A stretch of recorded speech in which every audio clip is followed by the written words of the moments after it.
Hi guys, how are you today? Aku harap kalian baik-baik aja secara aku harap kalian baik-baik aja secara fisik dan secara mental ya. By the way, aku kok maju banget ya. Bener. Aku harap kalian baik-baik aja, sehat secara fisik, sehat secara mental. Karena banyak banget orang-orang kalau tanya, "How are you?" I'm fine. Apa kabar? Baik, selalu baik. Kalau nggak baik itu dalam keadaan dia masuk rumah sakit kali ya, baru dibilang nggak baik. Dalam keadaan baru sakit apa, sakit fisik gitu, baru dibilang nggak baik. Padahal sebenarnya kalau mentalnya lagi nggak mood, kalau lagi perasaannya lagi sedih, itu bisa aja dibilang I'm not okay, it's okay ya kan, nggak apa-apa kalau bilang nggak baik-baik aja gitu. Aku itu kayak suka banget nanya teman-teman aku yang udah lama nggak aku hubungi. Aku tanya apa kabar, itu kayak sesuatu yang sangat bermakna sih menurutku kalau aku nanya kayak gitu. Itu berarti aku bukan sekedar aku nanya kabar dia secara fisik, tapi secara kayak keseluruhan perasaannya, how's your day gitu. Jadi bahas itu sih.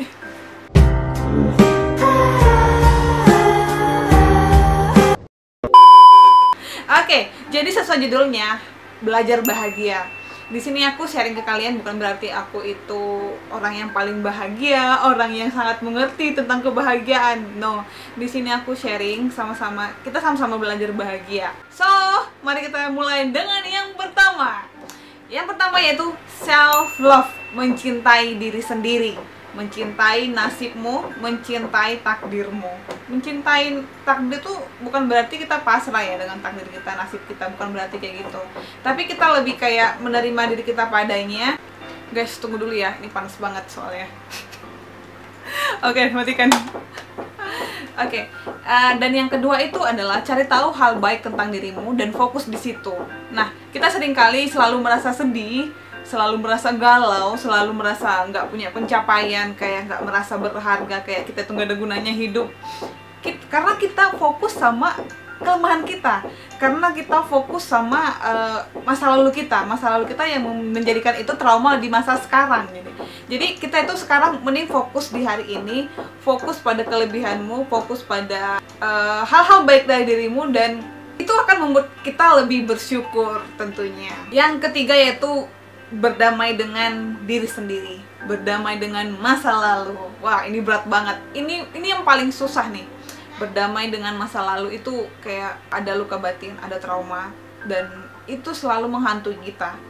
Kesalahan-kesalahan di masa lalu itu selalu menghantui kita. Berdamai dengan masa lalu itu gimana caranya? Maafkan dirimu, gak ada manusia yang sempurna, gak ada manusia yang sempurna. Dan kita terus belajar untuk menjadi lebih baik. Kita harus ikhlas, merelakan, memaafkan masa lalu kita. Itu bakal jadi kayak trauma, luka batin yang sangat mendalam, jadi selalu menghantui kita di masa sekarang. Coba dengan meditasi sih, aku selalu berusaha untuk memaafkan masa lalu dengan melakukan meditasi, dengan berkesadaran tinggi. Kita itu hidup di sekarang ini gitu, tinggalkan masa lalu gitu. Kita nggak bakal fokus di masa lalu terus, kita nggak bakal dihantui rasa bersalah dengan trauma dan luka batin masa lalu. Yang selanjutnya itu kan lebih ke bersifat abstrak. Yang ini tuh menulis jurnal, menulis. Mungkin kalian ada yang nggak suka menulis, it's okay, kalian cari alternatif lain. Mungkin kalian menggambar, melukis, jalan-jalan. Pokoknya ini tentang hobi, Kalau aku sih menulis ya, journaling. Jadi kayak kita curhat kayak kita lagi bicara sama diri sendiri. Jadi kayak mungkin lagi galau, lagi penat, lagi cemas, tulis apa yang dirasakan, tulis apa kemasanmu, apa yang membuat hatimu merasa galau, sedih, tuliskan. Jadi kayak beban itu, kayak masalah itu lepas gitu kalau kita nulis. Jadi itu dia yang selanjutnya. Yang selanjutnya itu kurangi rasa takut dan kurangi banyak mikir. Ini aku banget sih, kayak overthinking. Nah, ini nih, overthinking. Caranya yaitu lakukan sesuatu, do action. Lakukan sesuatu yang membuat kamu lebih merasa produktif. Jadi, jangan banyak mikir, jangan banyak ngeluh. Jangan terlalu banyak ketakutan.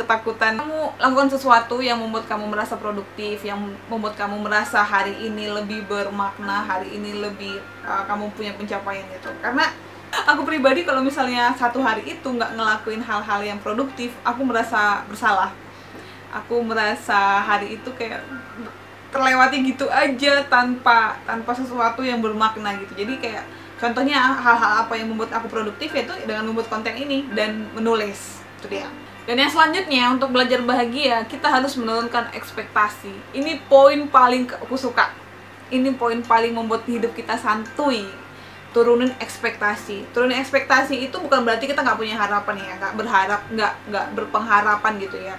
Turunin ekspektasi, semisal nih ya, kalau dalam asmara kamu didekatin sama cowok, terus kamu baru dekat dan dia udah buat nyaman, kamu udah merasa ini nih yang paling cocok nih, dan kamu berharap dia yang bakal jadi pacar kamu, dia yang bakal jadi suami kamu. No, karena people come and go. Jadi turunin ekspektasi, jangan berharap apa-apa, nggak usah berharap dia bakal kamu pengen, nggak usah maksain dia bakal stay sama kamu, nggak usah maksain dia bakal jadi pacar kamu gitu.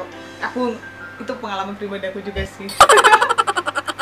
Dan turunin ekspektasi itu juga dalam hal apapun, dalam hal pekerjaan, dalam hal percintaan, dalam hal keuangan. Jadi itu membuat kita lebih kayak, karena nggak terlalu banyak berharap, jadi kalau misal yang kenyataan, yang faktanya itu nggak sesuai dengan harapan, itu kan nggak menyakiti kita, nggak membuat kita gitu ya. Yang selanjutnya untuk belajar bahagia itu hidup minimalis. Barang-barang yang nggak dipakai, yang merasa nggak perlu itu dibuang aja gitu, atau nggak masih bagus tapi kamu jarang pakai, ya udah didonasikan aja. Yang terakhir, definisikan bahagia versi dirimu sendiri. Ada yang bahagia dengan kumpul sama teman-teman, ada yang bahagia dengan nonton Korea, ada yang bahagia cuma ngemil doang gitu, ada yang bahagia cuma rebahan. It's okay. Usah selalu kayak membandingkan dirimu dengan yang lain.